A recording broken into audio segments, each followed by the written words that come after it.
दर्शकों को यह भी बताते हैं कि आखिर जिस ओवरग्राउंड वर्कर की बात हो रही है आखिर वो होते क्या है, वो भी आपको ग्राफिक के जरिए आपको समझाते हैं।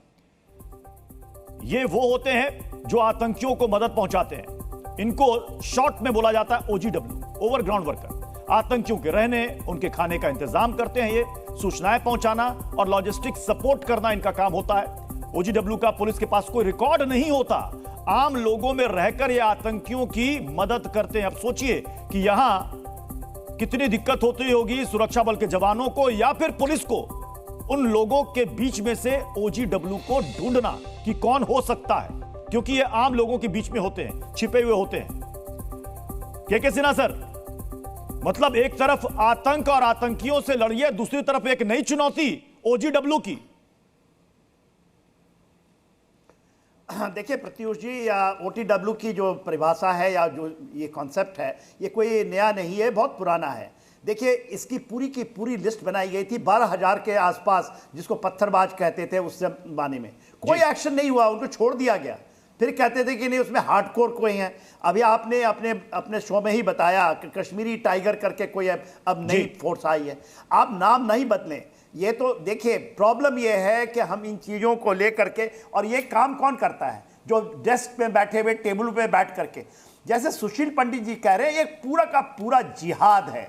अभी जम्मू रीजन की बात हो रही है, यदि आप रियाज से आइए, जम्मू आइए, सांबा, हीरानगर, कठुआ और डोडा, या इसी इलाकों, यहाँ पर नया चीज आप देख रहे हैं ना, 90 के दशक में ऐसा ही था। मैं इस इलाकों में बहुत ऑपरेट किया हूँ। प्रॉब्लम है आपके पूरे के पूरी वहां की जो आबादी है 80% हिंदू रहते हैं, मगर उसके बाद भी ये ऑपरेशंस होता है। इसलिए होता है कि सजगता नहीं है। आप लेंगे भी एक्शंस तो लोग करने नहीं देंगे आपको।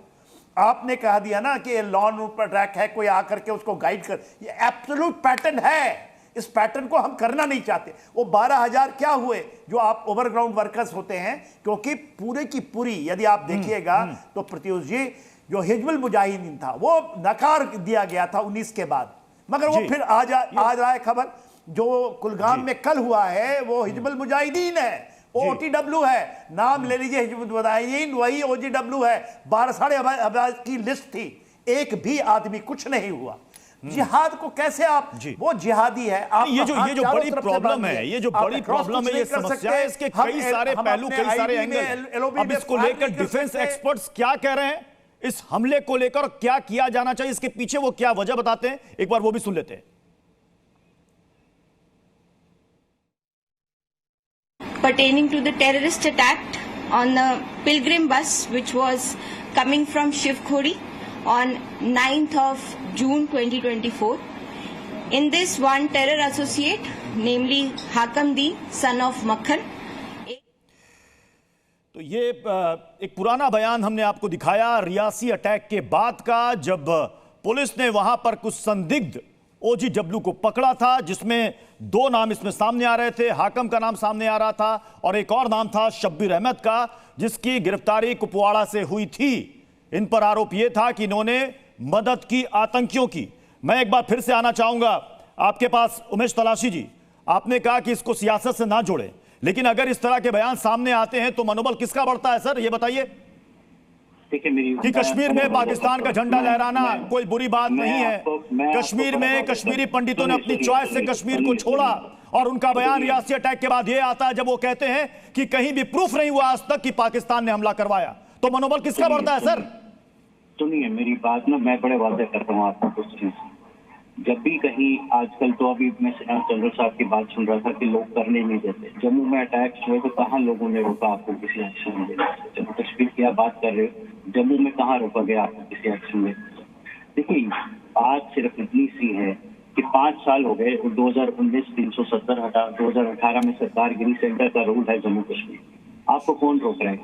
आप तो रोज नए नए एग्जीक्यूटिव ऑर्डर्स पास करते हो, कौन रोक रहा है आपको एक्शन में? ना प्लीज जिन्हें टेररिज्म का शिफ्ट होना जम्मू से, कश्मीर से लेके जम्मू में आना सरकार की वजह से कोई जवाब नहीं है, सिवाय इनकी निंदा के कोई जवाब नहीं आता। इनसे पूछो कि क्या हो रहा है, वो करें नेशनल कॉन्फ्रेंस जी बयान दे रही है। जनाब आप सरकार में हैं, आपके पास पावर्स हैं, आप रूल कर रहे हैं, सेंटर को खत्म कीजिए ना, टेररिज्म को क्यों नहीं कर रहे हैं? देखिए डिबेट पे आके यहाँ ज्ञान देने से कोई फर्क नहीं पड़ता। मासूम जवानों की जान जा रही है, देश के जवानों की जान जा रही है। वो हमारी सेना है जो शहादत दे रही है, लेकिन आप कुछ नहीं कर रहे, सरकार कुछ नहीं कर रही है इस चीज के लिए। आप इस चीज को माने। और मैं मीडिया फ्रेटर्निटी से भी कहूंगा कि बजाय ऑपोजिशन तो क्या ही, बजाय उन रीजनल पार्टीज को सवाल पूछने से अच्छा है कि सरकार को कटघरे में खड़ा कीजिए, सरकार से सवाल पूछिए कि ये फेलियर क्यों, हमसे आपको क्या ही जवाब मिला। आप सरकार से पूछिए ना क्यों ये बार बार 2019 के बाद आप स्पीड देखिए टेररिस्ट अटैक, 2019 के बाद आप देखिए माइनॉरिटी किलिंग्स से लेके नॉन लोकल्स की किलिंग्स हो रही हैं, अब तो सेना की किलिंग्स हो रही है। इस पे सरकार क्या कर रही है, ये तो सरकार को जवाब देना चाहिए। हमारे तनवीर अहमद साहब, ठीक है, तनवीर अहमद साहब ये जो बात कह रहे हैं ना एनसीपी के उमेश तलाशी जी, ये कह रहे हैं कि साहब सरकार से, प्रशासन से, सेना से पूछिए ना। मैं आपसे पूछ रहा हूं कि अगर वहां पर सेना ऑपरेशन चलाने जाती है और कुछ लोगों को, संदिग्धों को वहां से पकड़ती है, आरोपी को पकड़ती है, तो सेना के सामने ढाल बनकर कौन खड़ा होता है, ये बताइए। ये तो आप हमें बताइए ना कौन खड़ा होता है। और अगर उनकी गिरफ्तारी होती है तो सबसे ज्यादा शोर कौन मचाता है सर? कठुआ के अंदर, रियासी के अंदर कौन से लोगों ने ऑपरेशन करने से जो है वो रोका है? आप हमें बता दीजिए ना, आप हमें बता दीजिए।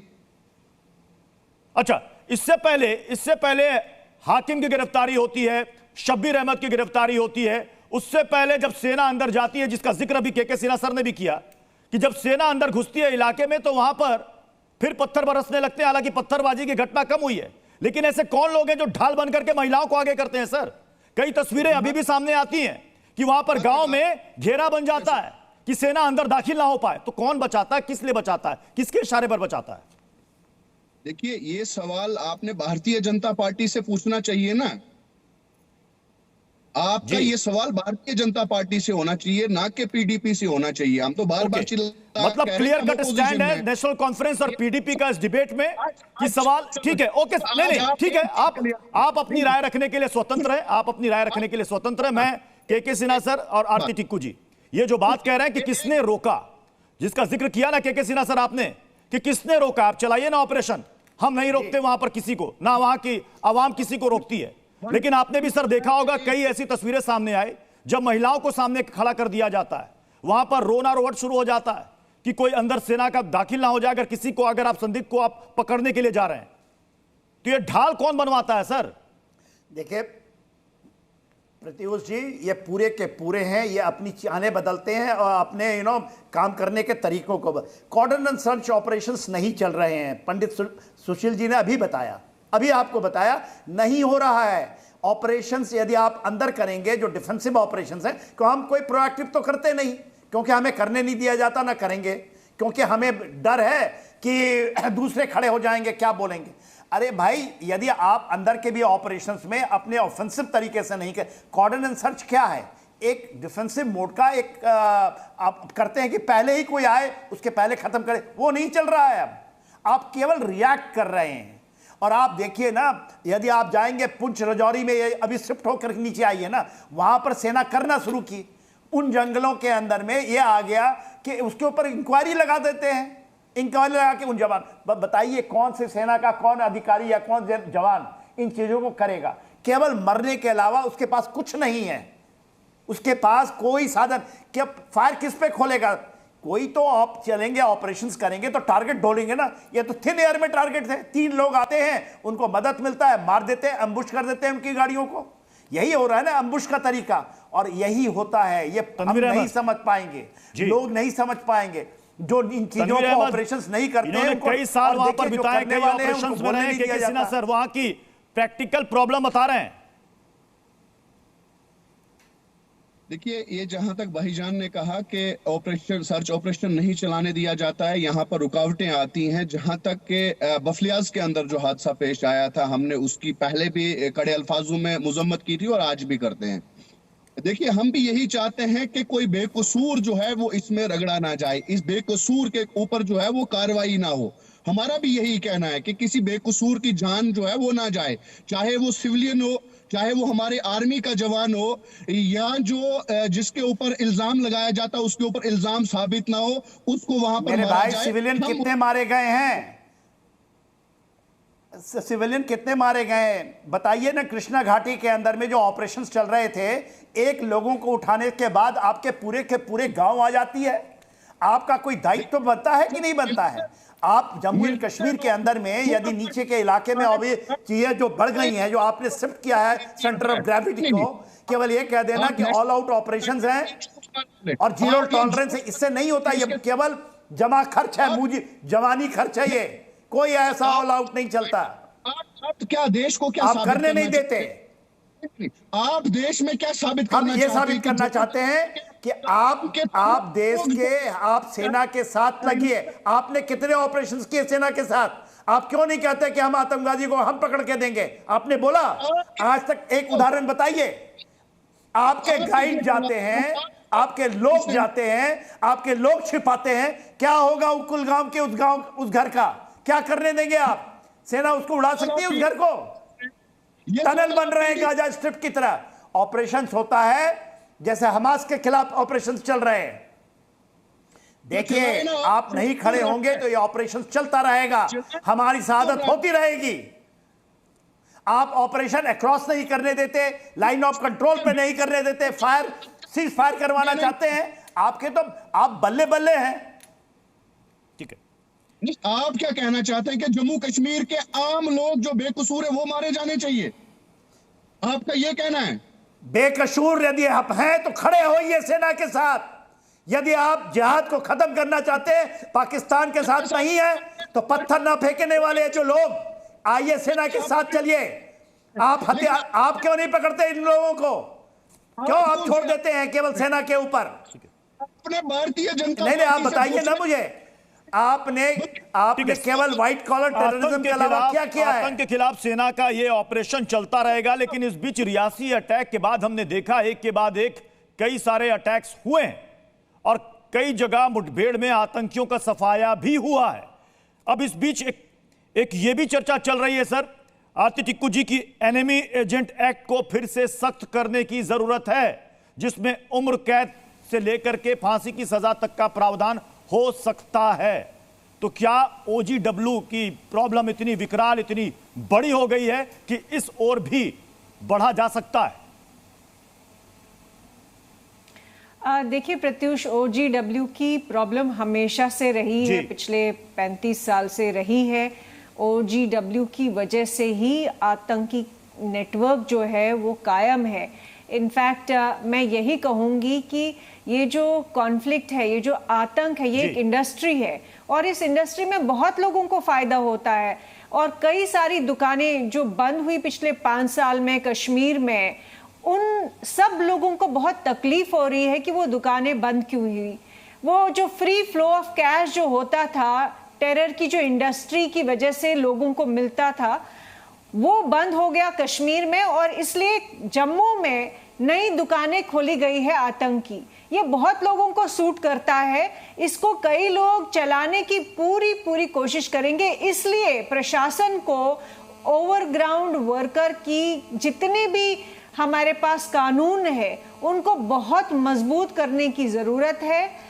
और बहुत जिस तरह से पिछले 5 साल में को बहुत अच्छा काम भी हुआ है कश्मीर में, लेकिन उसके बीच में भी मैं कहूँगी अभी भी बहुत सारे बड़े एलिमेंट्स हैं जो अभी टेरर इंडस्ट्री को कायम रखने की पूरी कोशिश कर रहे हैं। और वही टेरर इंडस्ट्री अगर जम्मू में अब फोकस कर रही है तो उन पे सख्त से सख्त कार्रवाई होनी चाहिए। और मुझे लगता है भारत के लिए बहुत इंपॉर्टेंट है कि पाकिस्तान को अच्छे से एक बार सबक तो सिखाना चाहिए, ताकि वो कहीं ना कहीं जो खौफ है, मतलब मुझे लगता है पाकिस्तान की जो ISI और आर्मी को है, आप यही उनको कह रहे खौफ हैं नहीं कि है। अब एक और सर्जिकल स्ट्राइक की जरूरत आ गई है। रविंद्र जी, बिल्कुल, मैं कह रही हूं कि पूरा नेटवर्क डिसमेंटल एक ही बार कर दीजिए। रविंद्र शर्मा जी, इस बार तो कोई सवाल नहीं ना उठाएगा? बड़ी अचंभे की बात यह है कि आपको इतना समय लगा रविंद्र शर्मा को पूछने के लिए। पहले तो गंभीर चिंता सर आपकी वीडियो गायब हो गई थी सर, आपका वीडियो उलट गया था। मुझे बोलने दीजिएगा। मैं जो कहना चाहता हूं कि जम्मू जी बोले, अब जवान हो गया है और 45 जवान हमारे शहीद हुए हैं।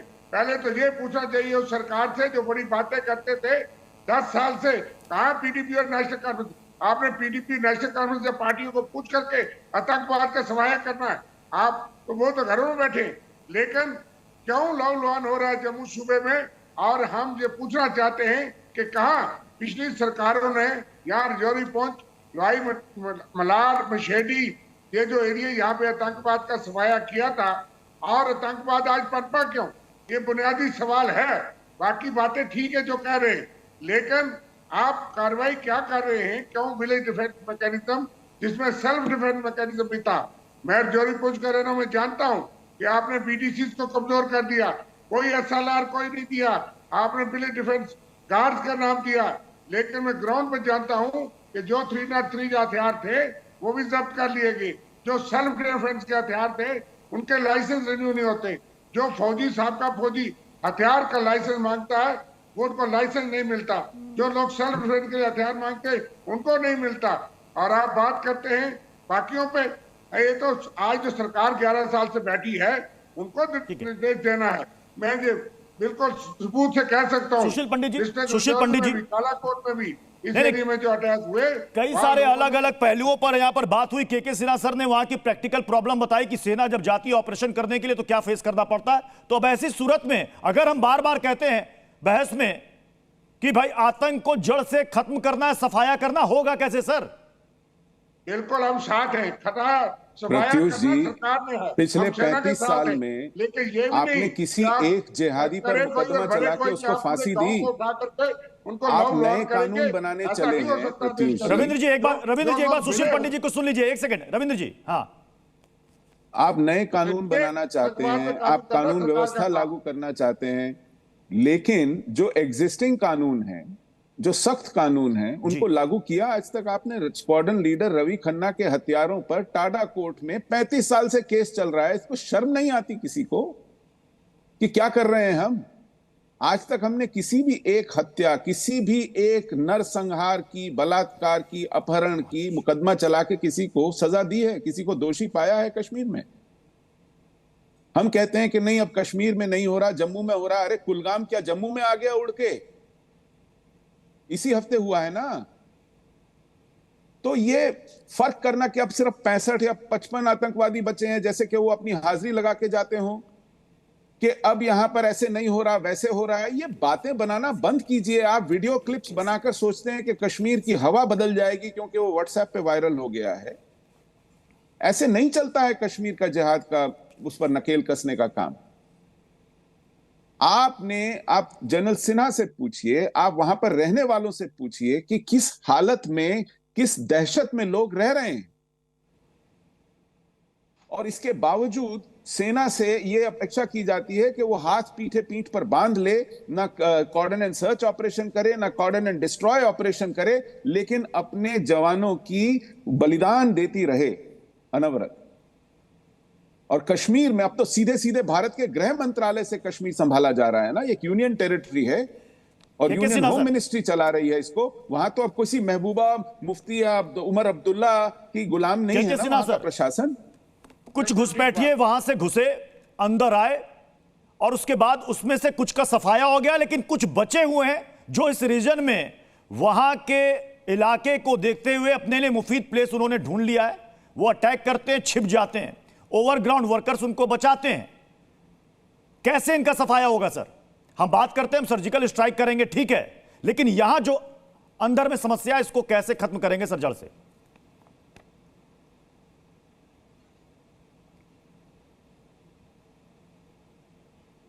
क्या सिन्हा सर? हाँ, थैंक यू प्रत्युष। देखिए ऑपरेशंस वेरी, ऐसा कुछ नहीं है कि बहुत कॉम्प्लिकेटेड ऑपरेशंस हैं। सबसे पहले तो आपको प्रोएक्टिव होना होगा। प्रोएक्टिव होने के लिए, और पूरे विश्व में सारे देश प्रोएक्टिव हैं, इस तरह से कैजुअल्टी नहीं लेते। आप ये केवल आप जब हाथ बांधते हैं, आप बताइए ना, 3.5 साल से आप फायर नहीं कर सकते अक्रॉस LOC, फायर नहीं कर सकते। सीज फायर का एक समझौता कर लिया है। किस लिए कर लिया और उसको बोलते हैं कि बड़ा अच्छा है। और हमारे सीनियर ऑफिसर्स भी इसको कभी कभी इसको साथ दे देते हैं कि हमारी कोई विजिल में कैजुअल्टी हो जाएगी। दूसरी बड़ी बात आपने कहा कि किस तरह, आप देखिए इन ऑपरेशंस को उस तरह से चलाने पड़ेंगे जिस तरह से आपको एक छूट मिलती है। आप केवल वहां पर कोई ऐसा नहीं होता। और जितने भी ये लोग जो सपोर्टर्स हैं जो व्हाइट कॉलर टेररिज्म करते हैं, चाहे टीवी चैनलों में बैठ करके, उसको वो मर्जलाइज नहीं हुए हैं, वो आ करके आपके ऑपरेशंस को रोकेंगे, उनको सह देंगे। ओवरग्राउंड वर्कर 12,500 हैं। एक पर सुनील पंडित कह रहे थे, एक पर आपने मुकदमा चलाया, सारे केस वापस हो गए। आपने कहा था प्रत्युष जी शायद हमारे पास पता नहीं कि कौन है, ये सब पता है कौन ओवरग्राउंड वर्कर्स हैं, मगर आपको वो वोट बैंक की राजनीति करनी है। आपने कहा ना, सुजीत पंडित कहे, अब तो वो देश के कैपिटल से चल रहा है ना पूरा का पूरा, मगर हमें क्या करना है, हमें अब ये अब कहते हैं पीओके ले लेंगे, पीओके में घुस जाएंगे। अरे पीओके में घुस जाएंगे तो आप पहले अलाउ तो कीजिए कि आप एलओसी के ऊपर, आईबी के ऊपर में यदि होता है तो हम फायर करें। हम उसको नहीं कर सकते, वो कहते हैं कि हम पीओके ले लेंगे। आप कहते एक टेररिस्ट लॉन्च पैड, एक टेररिस्ट जो वहां पर उनका एक्चुअल प्लेसेस है जहां से आते हैं। सर इस सूरत में बार बार नेशनल कॉन्फ्रेंस और उनकी तरफ से कहा जाता है कि पाकिस्तान स्टेक होल्डर है, उनसे बातचीत की जाए। आपको लगता है अभी ये सूरत है बातचीत करने की? वो तो उनका हिस्सा है, आप ये लेके चलिए, वो उनका हिस्सा है, वो उनके सपोर्टर हैं, वो उनको ही, और इन्हीं के कारण ये चीजें चल रही हैं। क्या हुआ, कोई भी आप पीडीपी या नेशनल कॉन्फ्रेंस के जो लोग हैं तनवीर अहमद मंत्री आज भी घूम रहे हैं। इस वक्त सरकार जो पीडीपी नेशनल कॉन्फ्रेंस चला रही है, प्रधानमंत्री जी खुद लाहौर चले गए थे, पीडीपी और नेशनल कॉन्फ्रेंस से पूछ करके आप सरकार चलाते हैं। दिल्ली की कमजोरी है, जो मौजूदा सरकार है आप लोग ही हम सेना और सिक्योरिटी फोर्सेस के साथ करें, उन पे कोई सवाल नहीं, लेकिन गलत नहीं होना चाहिए। ओवरग्राउंड वर्कर को पकड़ना तो किसका निर्देश चाहिए? पीडीपी और नेशनल कॉन्फ्रेंस से पूछना है या कांग्रेस से पूछना है? आतंकवाद आप तो कहते हैं सर, आप इस बात की यूटी सरकार से जनाब, आप तो कहते हैं कि आप वहां पर हैं। अपने जवानों को क्यों अपने सिक्योरिटी फोर्सेस पुलिस के जवान शहीद करवा रहे हैं? वो इंसान नहीं है। हमें बहुत हम आघात हैं, हमें बहुत गुस्सा है, हमें इस चीज की परेशानी है कि 7 लोग कल से शहीद हो गए सेना के जवान। ये बहुत एक अहम सूबेदार, एक जान की ये कीमत है। 9 लाख आतंकी हमला में सेना का सर्च ऑपरेशन चल रहा है और ये उम्मीद है कि इन आतंकियों का सफाया भी बहुत जल्द होगा। बहुत बहुत शुक्रिया आप सभी मेहमानों का। समय की कमी इसलिए बहस को यहीं पर समाप्त करना पड़ेगा। बहुत बहुत शुक्रिया हमारे साथ जुड़ने के लिए। जी न्यूज़।